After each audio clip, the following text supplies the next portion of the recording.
Уште 2 дена остануваат 4 политички партии да ги договорат и спроведат 3 услови од договорот од Пржино што ги постави Европската Унија и САД. Потоа амбасадите ќе соопштат оценката до каде е прочистувањето на избирачкиот список, реформите во медиумите и одвојувањето на партијата од државата. Амбасадорите Ораф и Бейли денеска имаа средба со членовите на Државната изборна комисија. Им кажале дека се уште ги проверуваат базите на податоци од 10 институции и дури за 5 дена ќе почнат да го тестираат системот за вкрстување на податоците, а дури потоа ќе излезат на проверки на терен. Двајцата амбасадори присуствуваат и на преговорите за медиумите. На 19 февруари ние ќе ја презентираме нашата оценка. Она што е важно во моментов, ништо не е подготвено. Се уште немаме оценка. Може да оди во еден или во друг правец. Се е во рацете на партиите.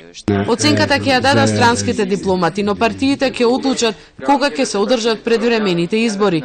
Но никој не сака да толкува што ќе се случи доколку нивниот извештај е негативен и нема услови да се одржат на 24 април. Од една страна да, 24 април е во договорот од Пржино како датум за предвремени избори, но од друга страна имаше многу одложувања во спроведувањето на договорот од Пржино, така што сите се во право.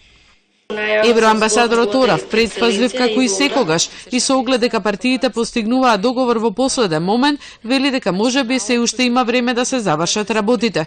Во овој извештај нема да има оценка на меѓународната наблюдувачка мисија ОДИХР. Од седиштето на мисијата во Прага велат дека тие првата оценка ја даваат кога ќе почне кампањата и го наблюдуваат само изборниот процес кој се уште не е започнат. Евроамбасадорот Ораф потсети дека Македонија ја чека уште една оценка за спроведување на итните реформи од извештајот на Прибе, во што Европската Унија во јуни ќе одлучува за условената препорака.